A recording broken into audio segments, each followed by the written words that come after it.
Alright, so everyone, so today I'm going to be showing you how I made this funk song. So I have the project file right here, and yeah.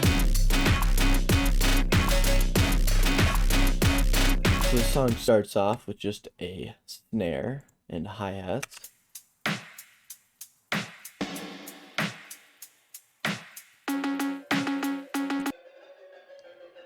Then this comes in.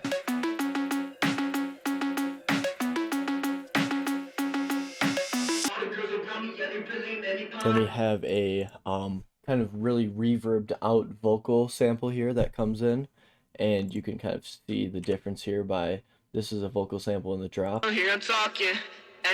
Much more pronounced than this. So I kind of wanted this build and intro to be kind of more subsided and kind of in the background, so when the drop hits, it really hits, right? So that kind of goes.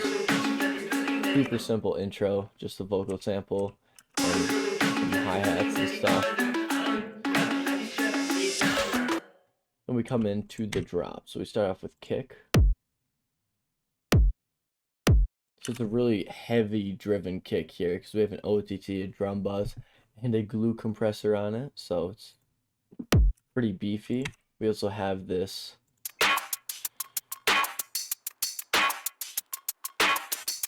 kind of hi-hat snare pattern. We move on to the vocal. So this is a pretty long vocal. It's 4 parts. So longer, loading up my mag is crazy, then they quiet like a if the Cubans talking to me, I'm haze in the bank, and so it's just all 4 different flows, which I found sounded pretty nice in there. And we have another just hi-hat rhythm backing it, and this stays in, and so does this. Oh, and I'm actually missing something. So after these drum elements, we go all the way down. We have bass, right? And I missed it in the intro. It's just I put a, just the funk fucking cowbell in a sampler and just made a melody with it.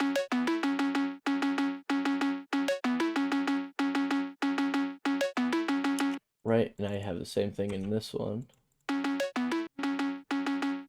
This is being sidechained by the kick, and so is this sub bass here,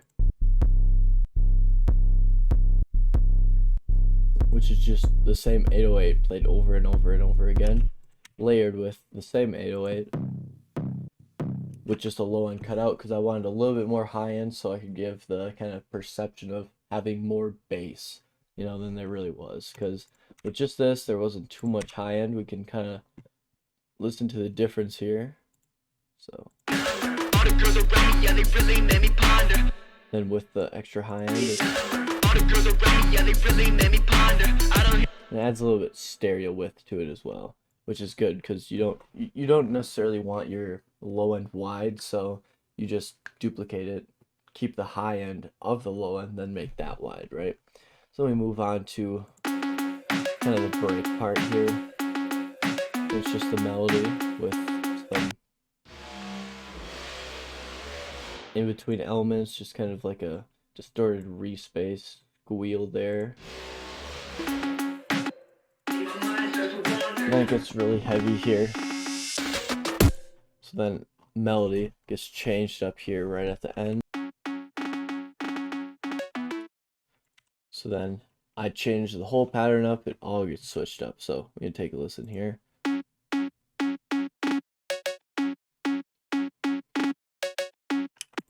Right, so it gets layered with the same sound, just an octave lower. So then these two together, it's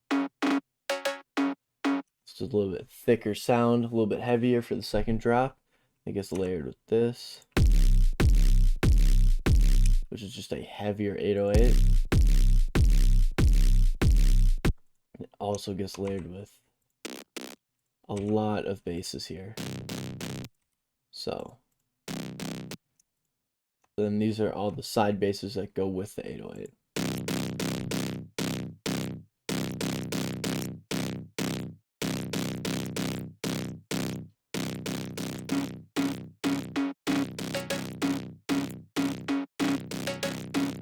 Then we have the 808.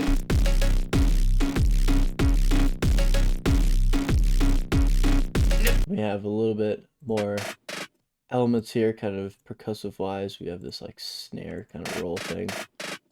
Just leave the basses playing for a little bit after the vocals are done, and that's the track.